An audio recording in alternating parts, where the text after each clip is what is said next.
Hello and welcome to this month's Maggie Moment. I have spoken before about how we get angry and frustrated as a parent and we can struggle with those feelings. And I'd like to revisit that topic again today because it seems to be a really common thread that I hear after seminars and also on our social media.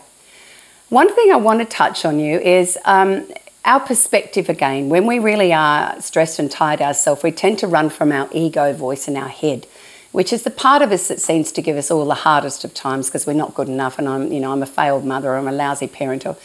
So when that happens, of course, you're more likely to get more stressed because you're hearing the sorts of thoughts that don't allow you to calm down. I was blessed in a way to have a near-death experience when I had 3 little boys. And afterwards, when I survived it, I really saw it all very differently because at that point, there was a point where I was raced off almost too ill to get to theatre. And I was wrapped in a lovely little foil blanket because my blood pressure was so low. And they were speaking in whispers because I wasn't going to make it. Afterwards, I remembered what it felt like thinking I was never going to see my beautiful boys again. And I came back a very different person. And I think sometimes we need to get a perspective that having children is actually an incredible privilege, and that you have miracles in your house. I know they drive you mad, but they're still miracles, and not everyone gets them. So try and hold that perspective in your head some days and realise this is just a little thing in the big blimp of time, and this is quite normal in a parenting world.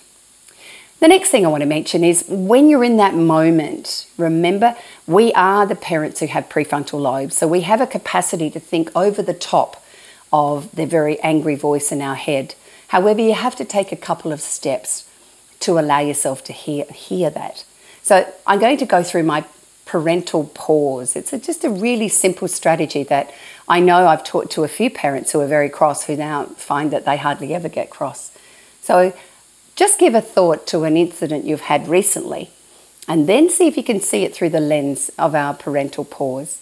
So you're at the moment, there's something happening and you're about to lose it. So what we want you to do is pause.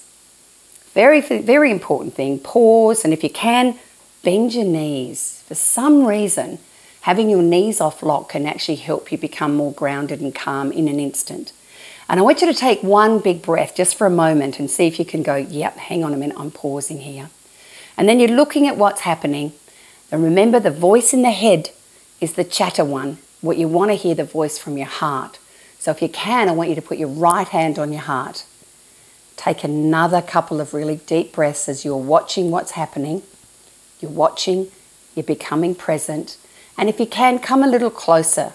Proximity and presence are really powerful when your children are really losing their whatnot in front of you.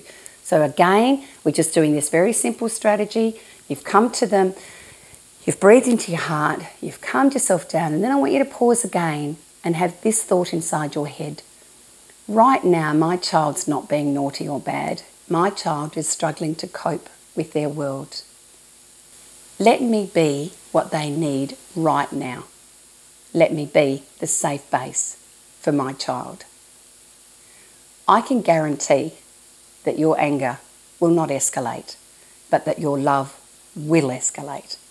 So again, it's those moments, pausing and not letting that ego voice in us tip us over into a place where you're really hard on ourselves or hard on our children. If you make this a habit, and sometimes I've had a few parents say to me, Maggie, it's been a jet, I love it.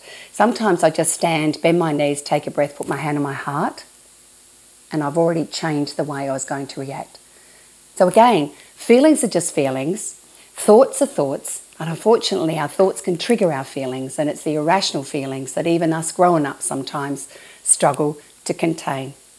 So I hope that's given you another clue in this amazing world called Parent Land that can give you a strategy that can help you not be that angry, horrible, ghastly parent that some days you have been in the past.